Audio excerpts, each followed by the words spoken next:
Good afternoon, everybody. Welcome back to 22 Panels. My guests today are the creators behind the Eisner nominated series Uncanny Valley. Tony Fleecs is returning to 22 Panels. He gave us a sneak peek at Uncanny Valley way back when. And Dave Wachter, is it Wachter? Wachter? No, you got it right the first time. Yeah. Wachter. Hey, Yeah. hey. Good job. Happy Um, to be back. is joining us to tell us about it because we finally managed to connect. Somehow our emails got lost last year. That's one of the Yeah. reasons that you got to come this time, Tony. Is I'm like, I know Tony gets my emails, and I know I get Tony's emails. Yeah. Dave and Yeah. I have emailed each other and had them get lost in the ether. Please email works just fine. Which you Don't saw worry. you saw me email you too. I Like you did, and physically you saw saw it. me email you, Yeah, I and don't know. so like I have no idea what happened. Are you still on AOL or something? Because I don't know. No, I'm on Gmail. Yeah, me too. I don't know. Right. I don't know why one Yeah, Gmail it can't talk was to another Gmail, but the weirdest thing. So yeah, we roped you and Tony just to make certain that we could actually connect. yeah, Apparently, you're the secret sauce that makes it so the emails go through. that's what people. So everyone That's says it. So so yeah, who wants to give the quick front counter pitch for this wonderful Eisner nominated story that I've been rereading all day well, not all day today because I had to teach. I was rereading in free moments all day today, and therefore haven't quite. I'm in issue 8. Did we send you the last one? You did not. Oh, well, then this You're will be. welcome to. We will. And you know what? I mean, we shouldn't quite spoil Oh, yet yeah. anyway, because the last one doesn't come out for another month. Yeah, But, it's crazy. but, Uh, Uncanny yeah. Valley is a coming of age story.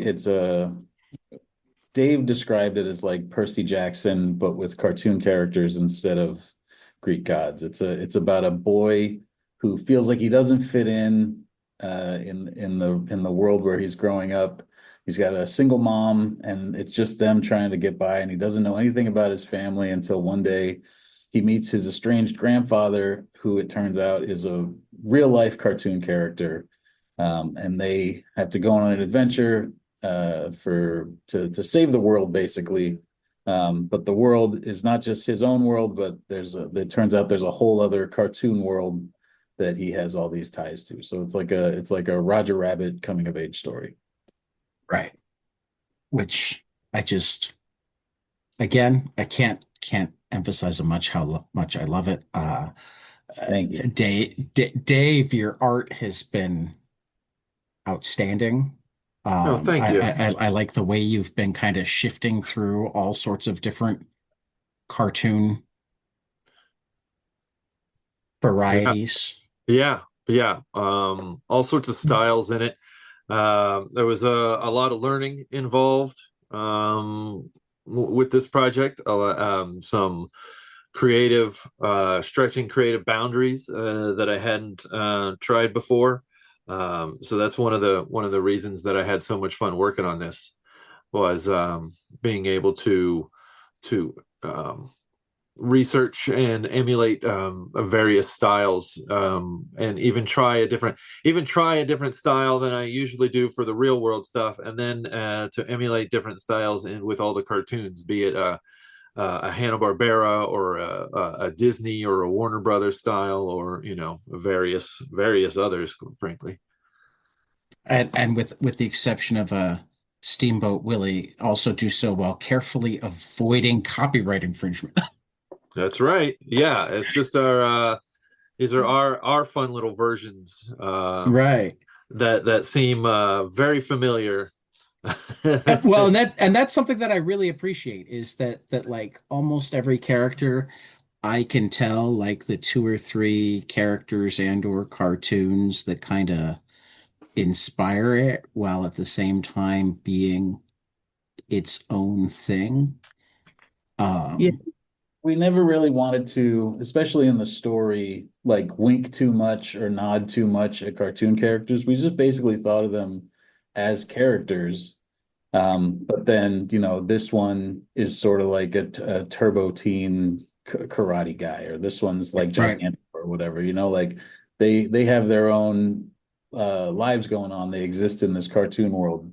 And to give people a shorthand of what they're looking at, it was just like, well, make these guys look like Smurfs, or make these guys look like, the Tinkerbell.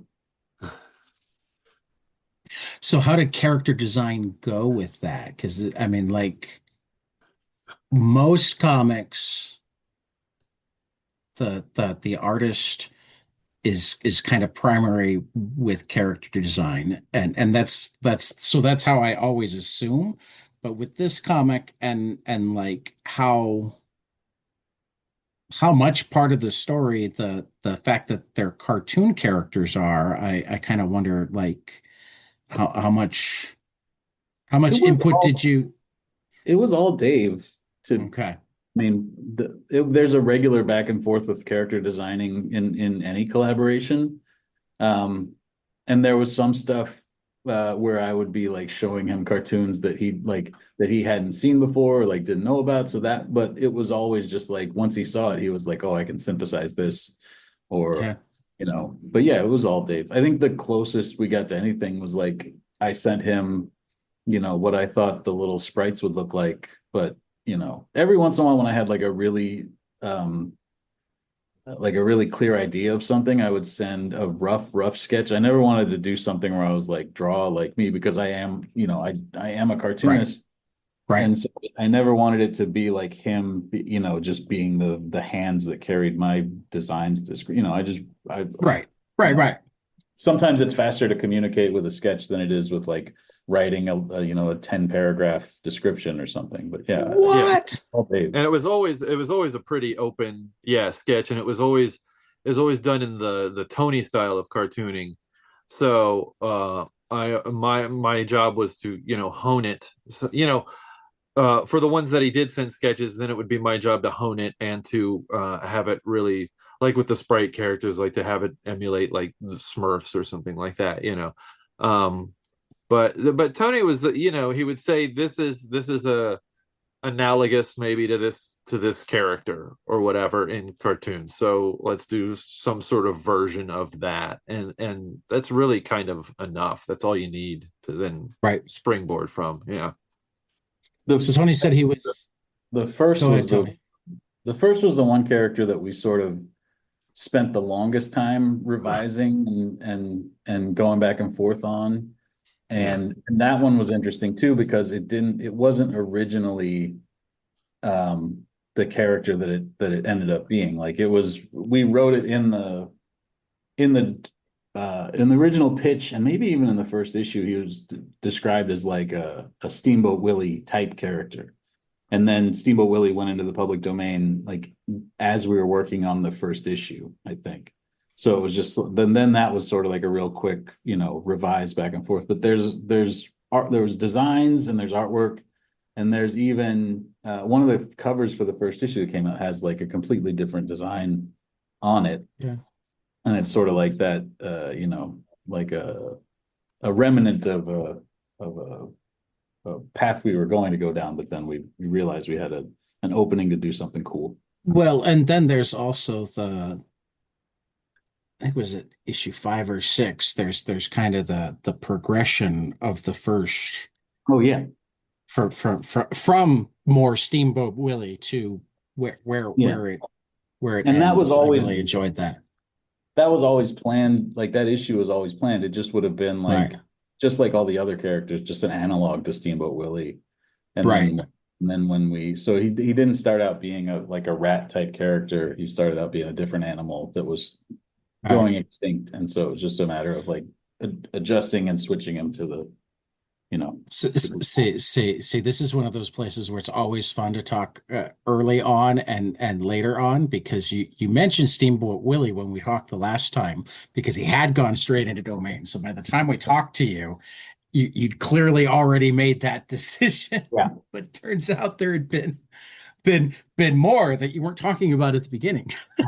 Oh yeah, for sure.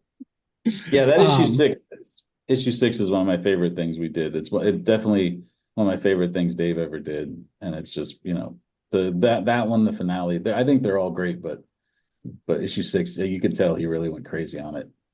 yeah. Yeah, issue 6 was a lot of fun to do. Yeah, that was yeah, probably my one of the favorites of mine. Also, the one with the backstory on the mom character is a favorite of mine Yeah. too. But it's the ones that kind of give you all the backstory and like really let you understand the world a little bit more and let you understand these characters a little bit more and what their motivations are. And when you really get, when you get a good villain and you get their motivations, it seems rare these days that people that they'll give us a villain, but you don't really understand why they're doing something. Um, and the fact that that this villain had such clear motivations, and we got to see his history, and then that connection between the two worlds, the cartoon world and the real world. I just thought was done in a very, I like the way Tony wrote it. It was like in a very lyrical um, kind of fashion, almost a poetic, kind of storytelling fashion that was really, kind of wonderful. And as a little break, a little break in the song from a little bridge between the two halves, I guess. Um, that sort of steps away from the present day action and goes back and looks at everything, and just to be able to go back into the history of animation and sort of get to draw that was pretty wonderful, going all the way back to the beginning. So yeah, and I love drawing dinosaurs, so anytime I get to draw a dinosaur, any day I get to draw a dinosaur is a good day, I say. There you go. So Tony, is that your next series for Dave? You're gonna do just a pure dinosaur series. I mean, it is now. We're hard at work trying to come up with what what I'm so happy with about this thing is Dave and I have worked together a couple times before this on stuff that nobody would ever see. But to be able to do something like this that's so like important for both of us and such a big deal for both of us, like as a project, but then to get like the Eisner nomination and also just have it be received so well. But the thing that makes me most excited about it is that it's just so different for both of us, and that it's Right. so different for Dave. So like trying to think of what the next Dave thing is, and thinking like, all right, well, how do I make it even more different? It's just like, all right, well, what, or do you go back to we're trying to think of what that next thing is right now for sure. We're both working on different stuff and desperate to get back to working together. But yeah, So one of the great joys of it was being able to try something completely different. And the idea of trying something else completely different with Tony would be tremendous. fantastic. So Tony mentioned that he sent some cartoons your direction that you hadn't seen before. Was there any favorite new cartoon that you discovered while doing homework for Uncanny Valley? Something that you'd missed and gone, oh, this is phenomenal. Yeah, well, I'd never really watched any of those old Disney those Disney movies where it had all the short stories in them. Okay. Silly symphonies. Yeah, the silly symphonies and stuff. I had never I had vague recollection of those when I was a kid. Maybe like when they had like, oh, we're going to have movie day after school today in elementary school or something like that. Like that kind of vague memory of these things. So to go back and to look at it with where I am now, with a new appreciation for what, as a kid I probably would have been like, I don't like it when they put music in and stuff like that. I want cool cartoons. I'm kind of like the character in the book where I'm like, where are all the cool cartoons? I want muscle bound dudes with lasers shooting at each other and giant robots. So I didn't have a real appreciation. I wouldn't have had an appreciation for those things as much when I was a kid. And And I when I was a kid, I really didn't like Disney movies that had a lot of music in them. You weren't which the Fantasia kid. well, even that, well, I wasn't the Fantasia age either. I came up at an age when Disney movies were kind of flopping. You know, Okay. like when I was a kid in the like the 80s, like you know, Right. best thing Disney did was Tron. So Right. Right. like No, their yeah, animated stuff wasn't you're in that. terrific. Beauty and the Beast hadn't come out yet. Yeah, Like I was getting a Beauty little and the old. Beast was like that next Yeah. wave Or Little Mermaid, stuff like that. Like was those had after, right? See, I was see, no longer really a kid then, I was blessed that that was the end of my childhood. So I got to catch Yeah. those. There were like three or four in a row that were just Yep. phenomenal. And Yep. Yeah, then and then they went mediocre again, and then had three or four in a row that were phenomenal when my kids were the right age. So Yeah. we But those really were like the big Disney animated comeback. I right. mean, for years they just hadn't been doing much. Well, and Uh, their afternoon. Don't I grew up on the Disney afternoon, the yeah, DuckTales and the Chip and sure. Dale Yeah, yeah, yeah. Tailspin. Yeah, that's true. I had those. But Yeah. they didn't have music in them. No. Well, I mean Just they in had that some, but they weren't they musicals. weren't musicals. Yeah. So, Right. all to had be able great to, theme songs. what's that? All had great theme songs. They Yeah, did. the theme songs were terrific. Yeah. But they didn't break into song about a girl loving a boy and all that stuff that I would have hated as a little boy. Yeah. So Though I did always like King Louis singing yeah. Oh yeah. in the Jungle Book. Yeah, absolutely. So, the stuff, and also Disney, like there was also the thing when I was a kid, like you couldn't catch the old ones necessarily. They would have like a Right. limited release in the theaters Yeah. or Oh something like God, that. no. And And they even weren't once on they got to video. VHS, it was like Yeah. out from the vault. Yeah. Yeah. And then they would only release it for a little while. And by that Right. time, when they started doing all that, I was already getting older. So yeah, to be able to come Right. back to these ones that I had missed or didn't appreciate, and to Right. just be able to look, and I would watch them, and I'm watching for like the backgrounds and the characters and Right. things like that, and then I just end up like watching them, and then I Right. realized, oh, I got to go back, I got to go back and look at the backgrounds again, and really look at like the artistry of it, because I kind of get caught up in just watching it. Right. But yeah, and to see, and just to have that new appreciation of of the art of it, of the motion that they're doing, and of the background art. I mean, the cartoon background art is just tremendous. And now Yeah. I'm following various like cartoon background art accounts on Instagram and things like that. There's one that's just for Disney stuff. There's one that's called Scooby Scapes. That's all background art from Scooby Okay. Doo, from the original Scooby Doo. Right. Which so like I'm totally into that art now. So yeah. Very cool. So,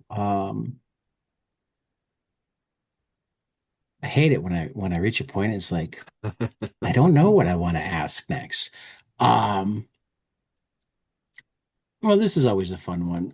It's going to be for Dave again. Like, well, first, how much of the different artists like to know different amounts of the story in advance? Did you have like the whole story kind of thumbnailed out in advance, or do you? I shouldn't have said thumbnailed because you're the one that does thumbnails. Did you Yeah. have an Sorry. outline of the whole story up front, or do you like to work script by script? Well, I like to know what's going to happen. Okay. Just because, and yeah, and I've worked a lot where it's just you just get one script at a time, and you don't, and they try to give you an outline of what's coming up. But sometimes if you don't know, let's just say, knowing what happens later, there have been times where if I had known what was going to happen later, I would have done something different earlier. I would have put something in that would have referenced something from later. If I know, but a lot of times things aren't written until each script Oh gets yeah. written one at a time, and who knows how much of an outline. There's got to be somewhat of an outline, for it to be with a publisher or anything. Right. So I like to have as much detail as possible about the entire story going in, just so I understand where we're headed. I understand the things we're including early on, like to know what Right. to emphasize early on, so that that you're supposed to be getting the reader to see this. If there's something including a script and you don't know how important it is until 3 or 4 or 5 issues later, or even Right. 10 issues later, you want to know how much emphasis to put in it, so that someone will remember it. If you end up just sketching it loosely in the background, like, nobody's going to notice it. So I find that pretty important, to know as much ahead of time as I can. It helps me understand the tone of the work. It helps me it helps me enjoy it more, knowing, at least if I like where it's going. If I Right. if there's an ending I don't like on it, and that would be a drag. uh Right. so yeah. So then my follow-up to that is, obviously there were no major plot twists that you came at cold, but what little twist or quirk or whatever came in a script that just made you go, huh, that's pretty cool. What time did Tony surprise you in a pleasant way? Well, the Or one an that comes unpleasant way if you want, no. but Well, I try to focus on the positive. yeah, I mean, the stuff, like I said, some of the stuff where you get into the backstory of the mom and even the grandma, and things like that, like, um when you actually see it happen and you see it play out in the script, and you realize what an emotional impact it has. And then small things, like the first thing that came to my mind was one of the Scooby-Doo gags that was in it, where they rip off the mask and they're like, "Oh, it's the guy who runs the dojo," and it's like, it was so perfect. And it was so, being a kid that would come home from school and immediately watch the original Scooby-Doo, and probably, and as long as Scrappy wasn't on, like, that one really really hit, because you don't know that I didn't you don't know that particular gag is necessarily, is not in the outline, that this gag is right here. Right. So when it showed up, I just was pretty thrilled that I got to draw a Scooby-Doo unmasking panel. It's just kind of perfect. Yeah, All right. That there's a lot of stuff that was because we had a full outline when Dave started working on this, but there's a lot of stuff that was just sort of sketched in there or just sort of like alluded to, and then yeah, like all the emotional stuff was all sort of hand wavy, and some of it was even like I wasn't sure exactly what the big emotional center of it was going to be. I just knew that like there was something going on here, and they were working through it. And so yeah, all that stuff comes out in scripts, and then gags too. Like we knew that every issue was going to have at least one big animation type gag. Like where it was like this is something that you could only do if you were part cartoon, and right. so we were always figuring out like what those were, and then also what other sort of like little throwaway fun things we could throw in as well at the same time. Well, my flip side question that writers always get to have an answer to, because like unless they're Alan Moore, they don't describe every iota of the page that's going to be drawn. Um, Tell me about something a page that you got back, or a series of pages or whatnot, where you just went, wow, that's so much better than I wrote it.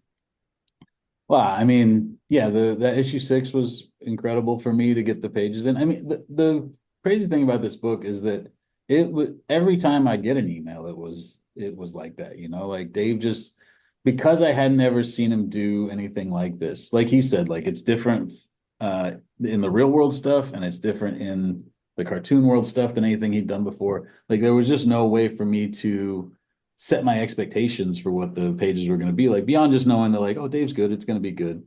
Um, and so when those pages would show up, it would just be like, oh my God, this is so like, because the story's so personal to me and because I've had it sort of like kicking around my head for so long, to have it always come through and always just be like, oh fucking yes, like so exciting. That issue 6, every page that came in was so great.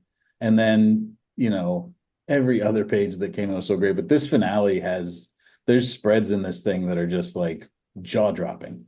And just to see those again, stuff that I had in my head for 10 years, and then Dave just draw it perfectly and in ways that I couldn't even, that I was just like, I wouldn't have even thought of that. He put in these little visual gags here and there, but it was always just like, like to have somebody just like thinking so hard on this and spending so much time on it, and also doing every part of it, like he's drawing it, he's coloring it. It's so when it comes in, it's just like, there it is.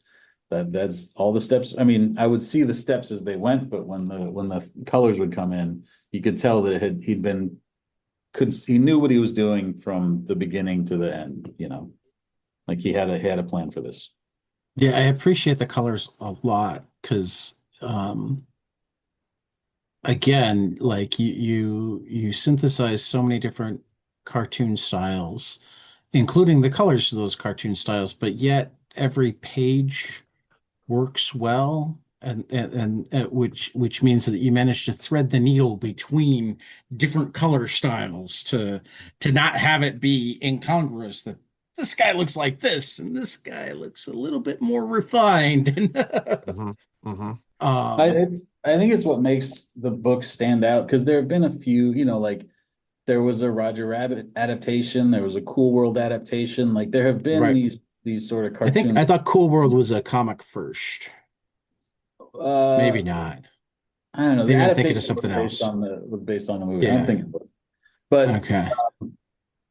they were always done just as a comic. So like Right. they would be done in the um like assembly line comic book, Right. the way we make comics. And so somebody would Right. pencil it and then somebody would just ink it. And if you're inking the same characters with the same brush that are real and that are cartoon, and then all of a sudden you're coloring up, the same person's coloring them the same way, like it all of a sudden it just looks like sort of nothing, like it's just Right.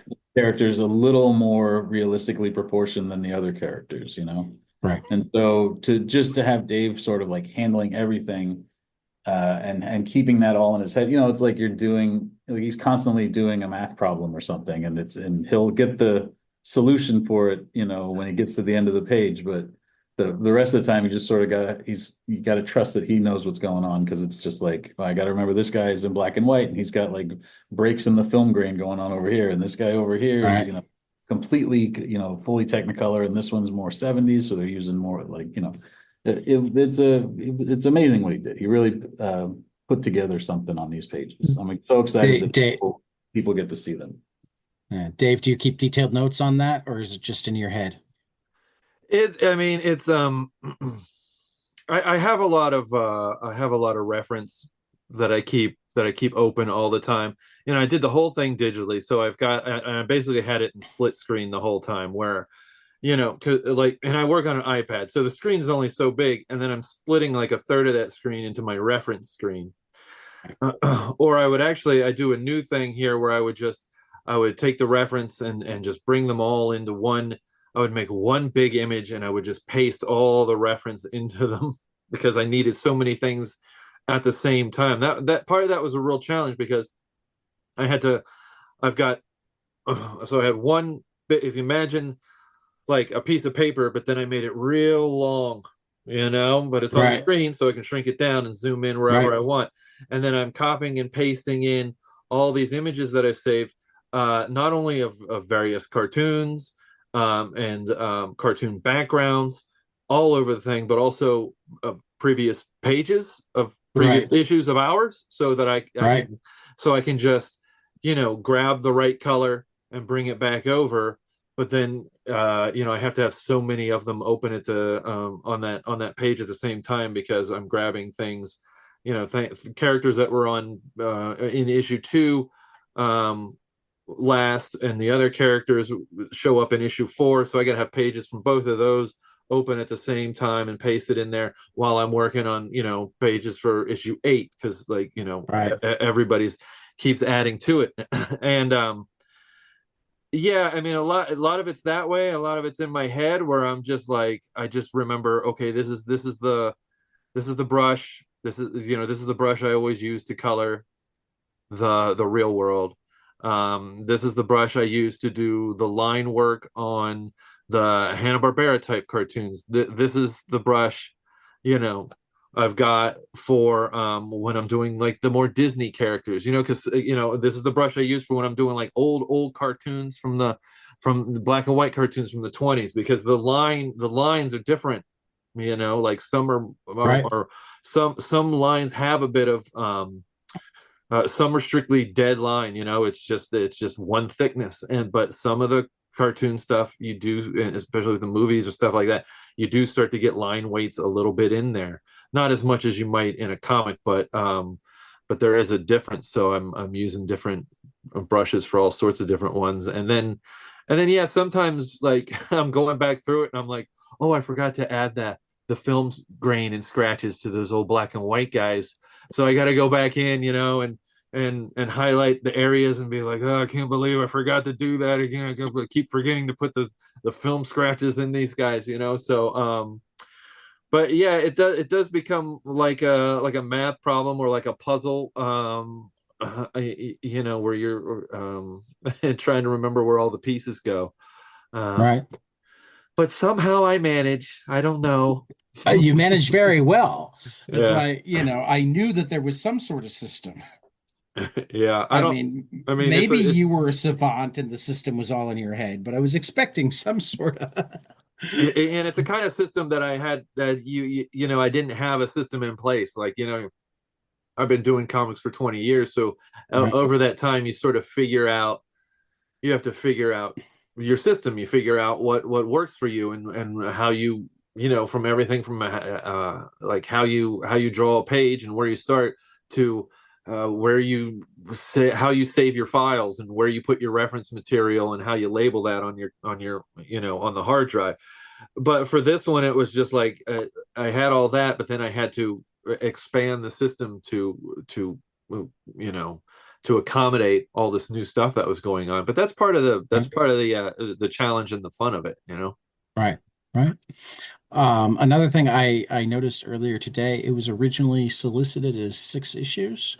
Were you always hoping for 10, or how did Yeah, it was how did written as a longer, like the way that it's coming out is we're getting to the ending that we had initially intended for it. It was solicited as 6 issues. The publisher um like they would have preferred us to do just a short little series, and as we were developing it, we sort of through back and forth with them came to they were like, hey, if this book does X numbers, we can do the whole big thing. And so at that point we just sort of like locked in and we're like, okay, well then we'll sell that many numbers, like last right, year was a real shit time for selling comics, and so we right, had to really hustle and make it happen. But we made it happen, and it was because you see the book and you're just like, oh, of course you want this to be a big long thing, like you want it to be a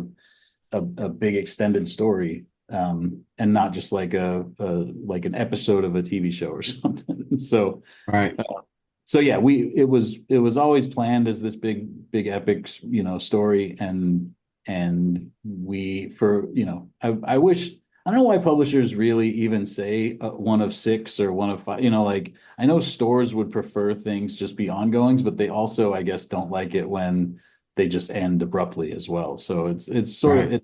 it's tough to ride that line.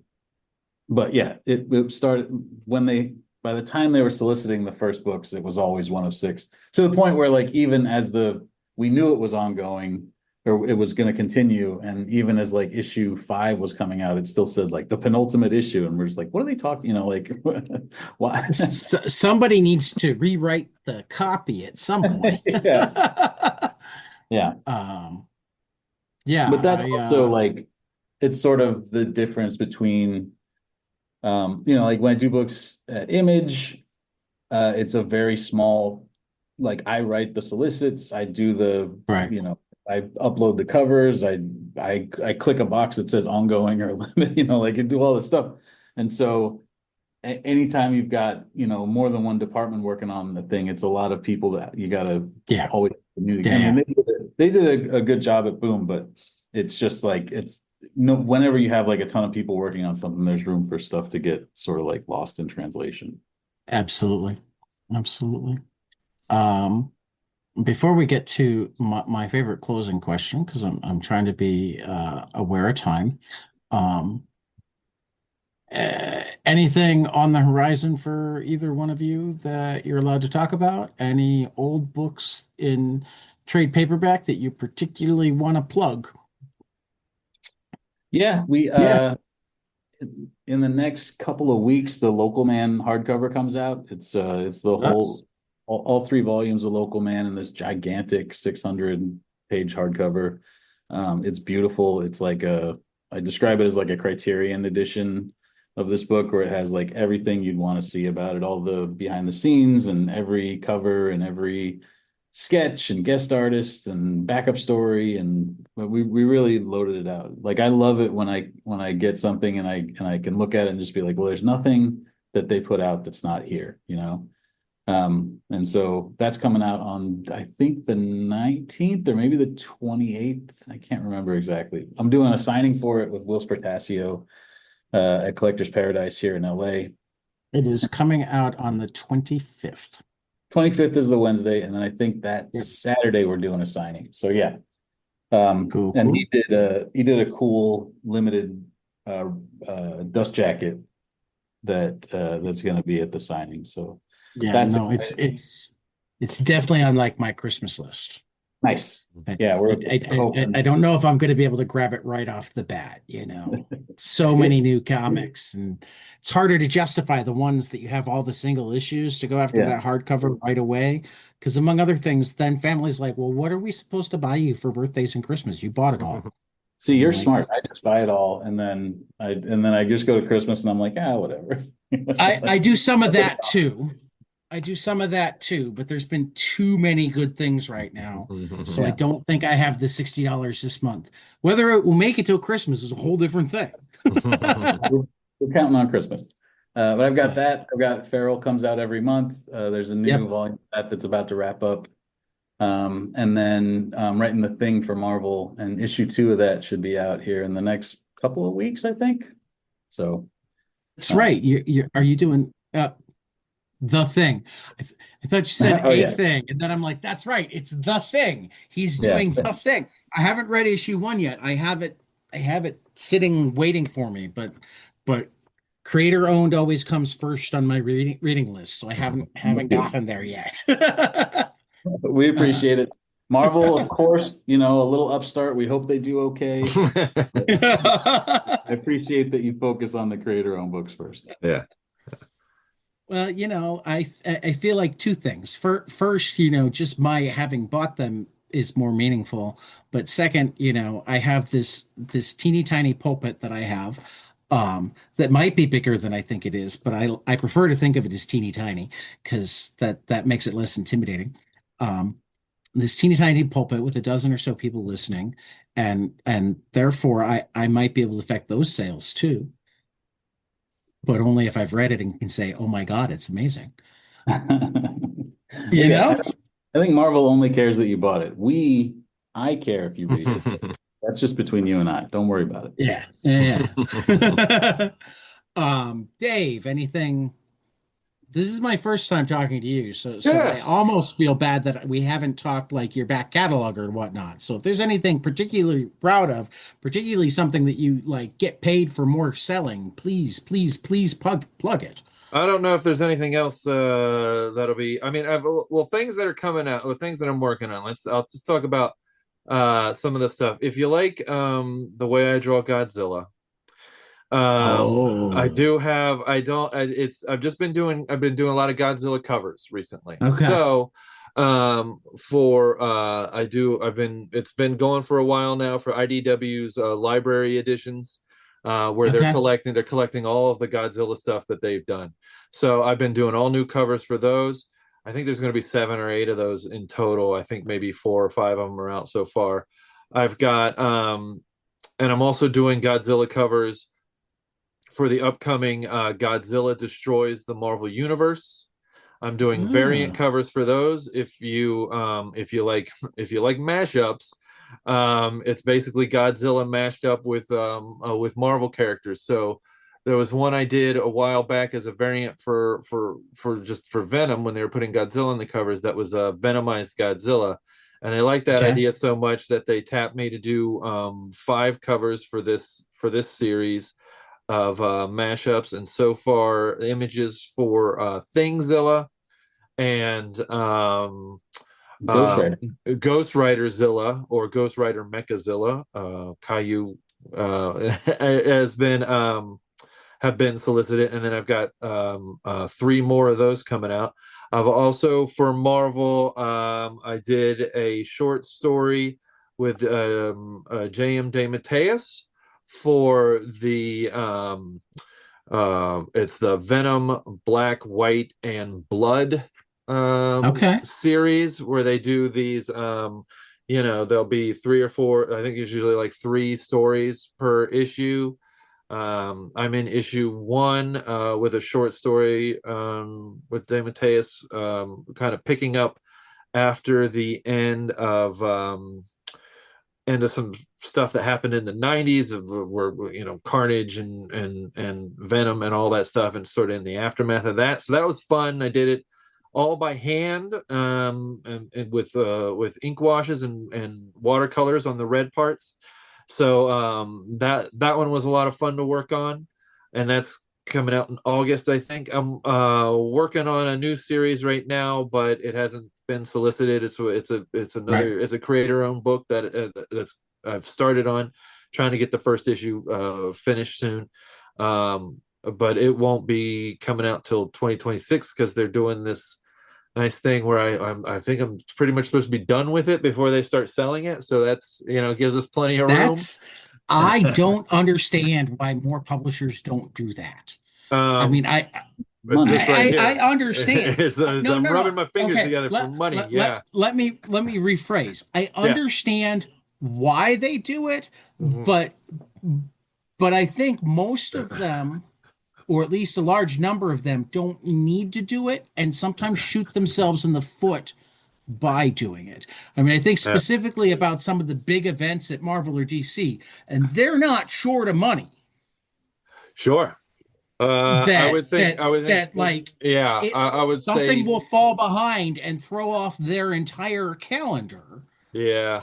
And it's like, why on earth did you not have the centerpiece done ahead of time? I think one of the things with that is, especially with larger companies, from the outside looking in, and I do this myself, you think that a larger company kind of that they're larger and have more money because they've got their shit together, and it's quite, and quite frankly, they're kind of just as disorganized and they're absolutely just flying by the seat of their pants as the rest of us are. So both Warner Brothers and Disney could make the decision. I mean, it's not necessarily Marvel or DC, but both Warner Brothers and Disney could make the decision that, particularly for certain mini or maxi series that are linchpins for an event, we're going to lay out the money ahead of time, get it done, and then roll. I think the flying by the seat of your pants part is part of what makes comics exciting, though, too, is, there's a possible, like, what you trade in having it all drawn a year in advance is that there's no room for spontaneity. There's no room for, like, oh, what if we switched and went this completely whole different way, and then everything else sort of has to race and catch up with that. Like, it's hectic and it's a pain in the ass for the creators, but I think that's part of what keeps comics exciting, is that it's just like, oh, this is different from what you get in like a TV show or in movies, or it is Well, one of the all joys right. of the You're medium. making a good Yeah. argument, damn it. Yeah, I think it is. I think he's right. It is one of the joys of the medium is that you can make something and it's out in a couple of months. You Right. know, so yeah, I mean, so there's you're going to get you know, that's one of the great things about it. But then, you know, you have to take then the bad side of that, in which means, oh, you know, things may get screwed up a little bit because you're kind of doing things a lot of times at the last minute. But if it all becomes like, if Issue it, 4 comes 3 years later. well, Well, that's that's it. there are extremes, but you know, but it's always, but nobody Or wants, never. I don't, you know, who wants it to be like, you know, otherwise I think things might get stale. And you No, know, that's if fair. everything's planned out and you can't, so far in advance, and then it just becomes too much of a machine or something, you know. And we still want to be people, I guess, you know. And I mean, I that guess comes with flaws and mistakes, and you got to take the good with the bad. I think And like we've honestly, all heard of, there's all these, you know, big books that are sort of just like sitting unfinished somewhere too, where they did try right. to do, where they were like, let's get, you know, A-list artists and just start socking away books. And these, you know, these guys have, you know, like, if that's not your only way you're making money, and if you're not completely, you know, if you don't see the book coming out and get the feedback of like, oh, I can't wait to read more of this and stuff like that, you know, they just move Right. on. Like, I don't Right. have to say who, but there are, you know, masterpieces of comic book art that are just sitting in a drawer somewhere. They're just like, oh, well, you know, they never finished it. So it's like, you know, I think part of what keeps us coming back and working on it is the idea that, like, you know, not that there's a gun pointed at our head, but like, just the people are reading it, they want to see more. And you know, we're also, you know, the next check is coming from us, you know, finishing the next issue. Getting done. That's Yeah. fair. That's fair. I still feel like there's some sort of happy medium that could be found to keep the trains running. For sure. Yeah. It's a weird way to go out on this interview, Dave and I fighting for the big corporations and how they're right to mistreat us. Well, no, because I told you I have my required final question. Oh, good. You could pull Uh, us out of this nosedive. exactly. Tell me something you love, preferably a comic, but we don't have rules.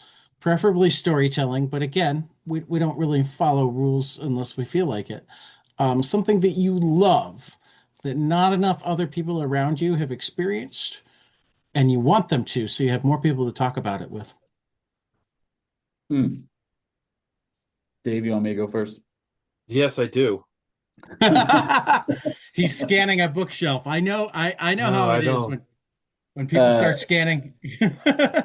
Black Cloak by Kelly Thompson and Meredith McLaren. There's 2 volumes out from Ah, comics. yes. They're heartbreakingly beautiful. They are like, there's page turns, there's panels in them. There's a point in the second volume of Black Cloak, which I know fewer people read than the first volume, and fewer people read the first volume than should have.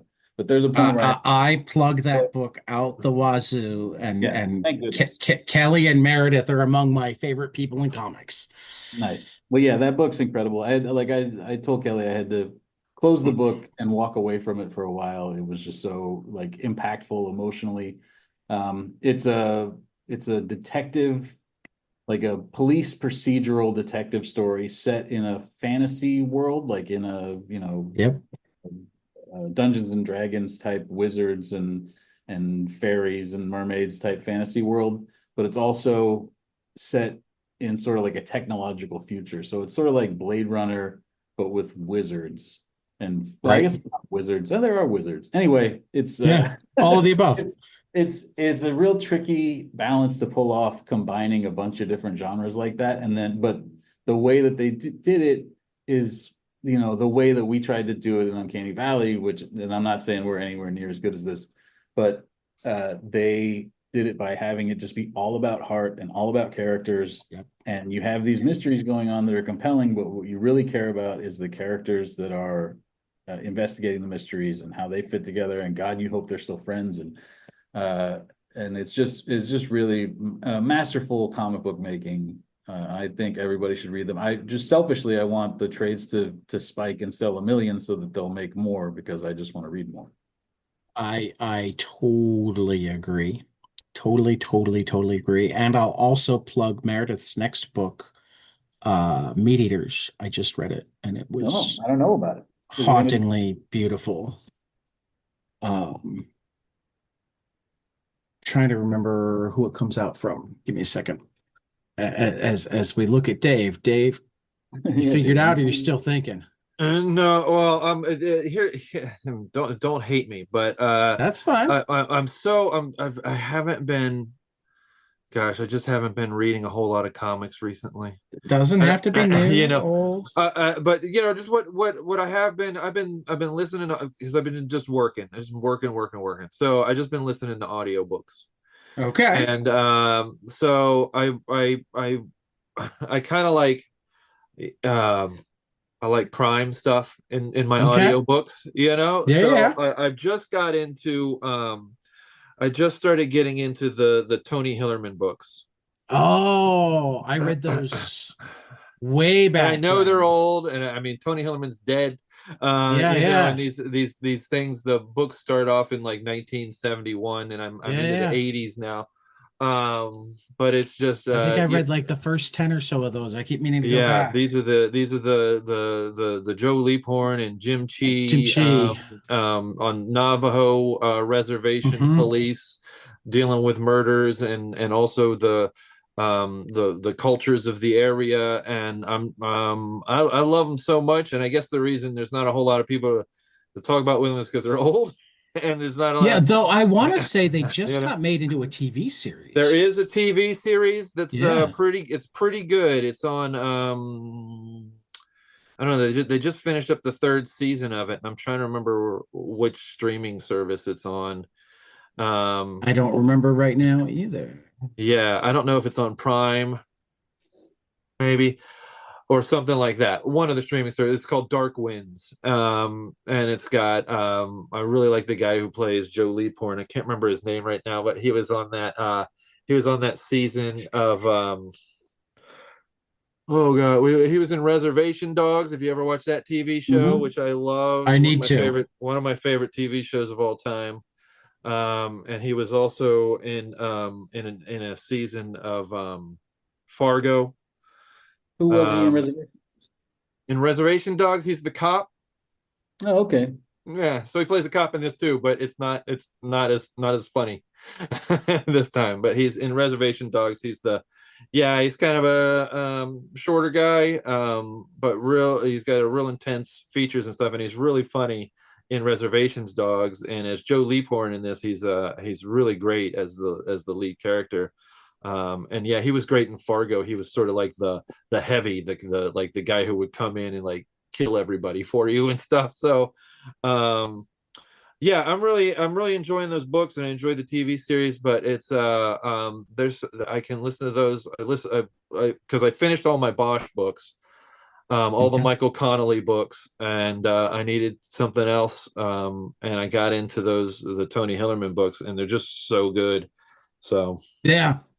No, I haven't read one in probably 20 years now, but yeah, I keep seeing them on Audible and going, I should go back to that. Um, yeah, they're so good. They're so good. and to answer our previous question, it is on both AMC Plus, which is available through Prime, and Uh, Netflix. okay. So Yeah, I think so those are Netflix. their Yeah, Netflix has the first two seasons, but if you want the new season, I think you got to do the AMC right, Prime thing or whatever. Yeah. right. So yeah, those are both fantastic. Sorry, it's Um, not comics. no, I that do. again, like I I said, no just, rules. yeah, I just get so, I used to read comics. I've been reading comics on my iPad as the way I've been reading them the last few years. And I've just, I used to read them before I go to bed, and now I just find I'm so tired. I fall asleep like two pages in, and I can't get through anything, and I forget what I've read. So it's been a little while since I've gone back and I've been able to really read much. But when I was reading. I don't know if you guys have Hoopla. Yep, Um, so that's I was reading a lot of my stuff on Hoopla. I was, yep. and reading the trades that way and stuff like that. So Oh yeah. hopefully I will be less exhausted someday and I'll be able to go back to reading stuff without feel like immediately falling asleep. you feel like it's hard to read on your iPad after you've worked on your iPad all day? That's what I find. Like I just want to leave it alone. Um, no, I'm all right. Yeah. Yeah, yeah. It's honestly, there's just I don't have time when there's enough light. You know what I mean? Like if I'm laying in bed, I can't have the light on and trying to hold a Yeah. comic book while my wife's trying to go to sleep next to me, and Right. we both have to be up at 6 a.m. So you know, Disgusting. I Well, know it's awful. to answer Tony's earlier question, I did manage to find it. July 8th is when Meat Eaters comes out from Oni Press. Oh, nice. It's Meredith's next solo book, art and writing, and of course Kelly Thompson's up for all the Eisners again. So Against us. I hope she loses. yeah. Yeah, no, we actually had, and now with Dave, it's 24 of our guests are up for Eisners in like 18 different categories. So like You know how to pick them. we have lots of categories where it's like, well, but this is a friend and that is a friend and Yeah, I've had so some. I mean, we're up against Nick Dragata too, who's one like a good friend of mine. And so yeah, I've had friends that have really had to make some hard choices on those ballots. Yeah. right, Eh, right. my choice for our category was pretty easy. Oh, there is. I do want to plug one book that I did read a bunch of recently, and then I stopped reading and just looked at the art for a while. And it was something that I got. It was something that I got on Kickstarter by this guy, and I hope I get the pronunciation right. It's Juni Ba. I Mm-hmm. love Judy Baugh. Okay, I did not know their work before until I just saw something come up, and then because it's a Goats Flying Press, and my So friend the Kelly. Earl King. Yes, the Fables of Earl King Wood, just a beautiful volume I got on Kickstarter. The hardcover, even with like all the details of it, I love the style of art, and it's one of the things where I'm like, I was talking to somebody this weekend at a convention here in Pittsburgh, and a person with me was like, "Oh, all the cartoonists wish that they got to draw books that looked realistic, and all the realistic artists wish they got to be draw cartoony." And I was like, "Yeah, yeah, it is kind of." I mean, I got to do both in in Right. our book, but it's like yeah, like that stuff. Sometimes that stuff is so beautiful and lyrical and poetic that it's just like I just want to draw like that. But the book I got that they published through Goats Flying Goats Press Flying Press. No, I haven't. was just beautiful, It just beautiful. went higher on my to read list. It's you look That at the book too, they do all that along the edge of the pages where it's got all the art on the side when it's closed, and the art on the inside is just beautiful, beautiful stuff. And I started following him on Instagram, and I know he's got that a book called, like, I think it's Monkey Meat or Monkey something Meat. like that. Monkey And Meat. Yeah. it's just I'm so totally into He did that one with that art now. Like, Hassan. He did one with Hassan at Atzmain El How last year. It's the only book that Hassan's ever written as well as lettered. I can't remember the name of it right now. He's And up for an Eisner too. He's up for best cover artist. yeah, Junie is cool. We are not in that category of cover artists. I'm just saying. Should have tried harder. I don't know. I guess I didn't draw enough covers this last year. Oh yeah, Junie Ba did a Boy Wonder book this year too. He did his Robin book. Yeah, but it was the unlikely story of Felix and Macabre was the one he did with Hassan last year. That was also fun. But I love that stuff. I've been looking at so much stuff like that recently. Like working on Uncanny Valley has really like pushed me to be looking at art that I was sort of looking at a little bit, but I really started doing more deep dives into like the animation background art, like more cartoony, for lack of a better word, style of art. and then that led me into, I've been starting to get into like children's book art and following a lot of children's book art Instagram accounts, and it has made me like think about, should I be drawing a children's book? I don't know. I don't Yeah. starting to get dangerous. Have you seen Hickory from Nobrow? Lorena Alvarez? It's probably like 7 years old right now, maybe even older. There's two of them. There's Nightlights, and then there's Hickory, I think. And they're like children's book / graphic novels, and the colors are insane. They're sort of like that Ivan Earl, Yeah. the background artist. Oh yeah. Those are really beautiful too. Yeah. So yeah, yes. See, this is why I asked this question at the end. Is this is where we get all of our good ideas for things to read and artists to write to and that sort of thing. Yeah. So, gentlemen, thank you so much, and I managed to keep us to just about an hour. So, nice. Woohoo! I always feel bad when I completely blow off the time. And Dave, I didn't realize you were in Pittsburgh. I have friends in Pittsburgh, so the next time I'm out, we might have to see if you want to have lunch or now you have another friend something. in Pittsburgh. Yeah. You Pirates fan or not a baseball guy? I just don't care. Okay. I'm not originally from Pittsburgh. Okay. And I'm not a sports guy anyway. So That's I'm fair. originally from Cincinnati, and then I lived a long time in Chicago, and then I moved to Pittsburgh, and I've been here for a while. So I have no team loyalty in pretty much any sport. Yeah. And no great love for baseball. I just have to ask because the friend of mine who's got family there that I most like when I go to Pittsburgh, it's because we meet there. He's out in New Jersey now, and we always go to Pirates games. So like, you'd have a baseball game in it for you too if you were a baseball guy. Good hat. So it is. It is. So for 22 panels, this has been Dave Wachter and Tony Fleecs, and we will see you after the next page. Hey guys, this is Tyler from 22 Panels. I'm here to tell you all about our Patreon. If you enjoy this show, please consider donating to our Patreon to keep this show going. We have many different tiers, all different levels to help you decide what's right for you. Okay, so get on out there to patreon.com/22panelspodcast.